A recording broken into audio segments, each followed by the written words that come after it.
You finally got the promotion, or the business is actually working, or you bought the car, and something strange happens. The people closest to you get quiet, a little cooler, a little more distant. Nobody throws you a parade, and some of them, the ones you'd least expect, are secretly, quietly rooting for you to fail. You can feel it. You can't prove it. But something shifted the moment things started going right for you. Here's what nobody wants to say out loud. When you succeed, some people around you don't just feel happy for you. They feel threatened by you. And that discomfort can quietly curdle into something darker. A hope, hidden even from themselves, that you stumble, that you come back down to where they are. Psychologists have a word for this. It's called schadenfreude. And the science behind it explains not just why people feel it, but why someone who genuinely cares about you can still, in a weak moment, want to see you fall. Let's start with how your brain turns someone else's win into a personal loss. Social comparison theory, developed by psychologist Leon Festinger in 1954, says humans constantly evaluate themselves against the people around them. Not against celebrities, not against billionaires, against people in their immediate circle.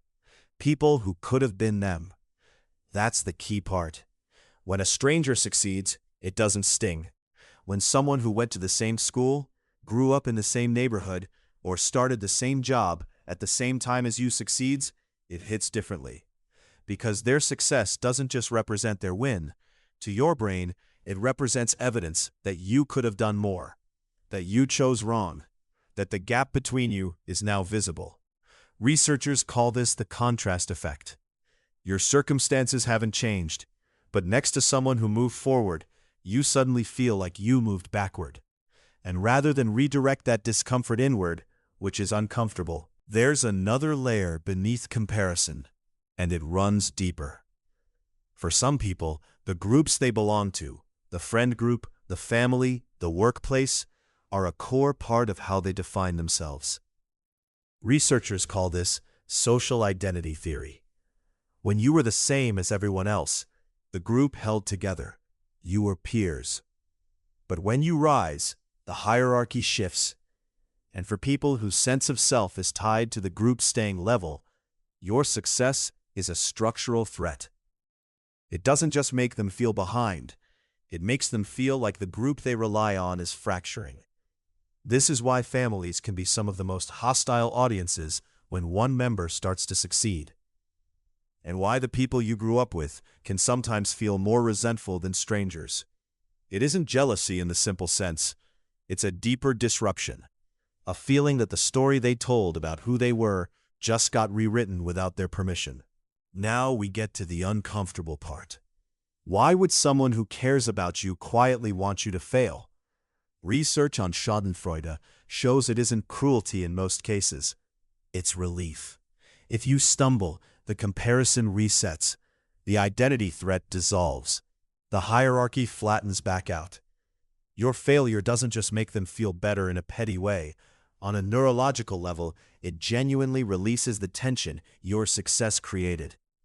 Brain imaging studies have shown that when people witness the downfall of someone they envy, the brain's reward circuits activate. The same regions that light up when you win. They feel it as a win. That doesn't make them bad people. It makes them people under pressure, running ancient social software that was never designed for the kind of visible, performative success culture we live in now. Social media didn't create envy. It just gave envy a front row seat and a daily update. Here is where it gets worth sitting with, because there are two things true at once. First, the people hoping for your downfall are not your enemies.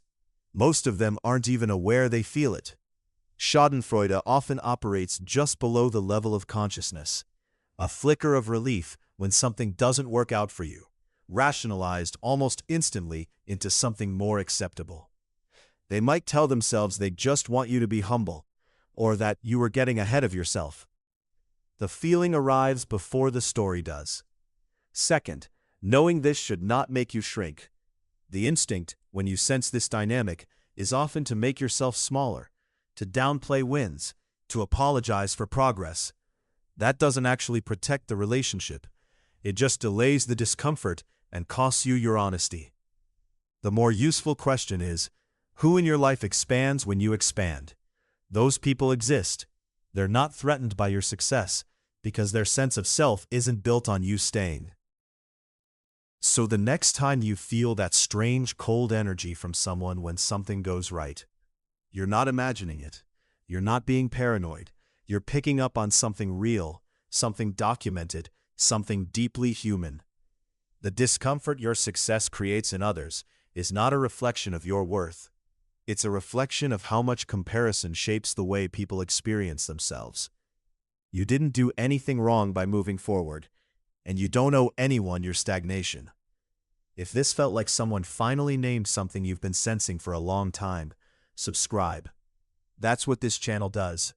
And if you want to go deeper, the psychology of people who quietly disappear from social circles explains why some people don't just go cold when you succeed.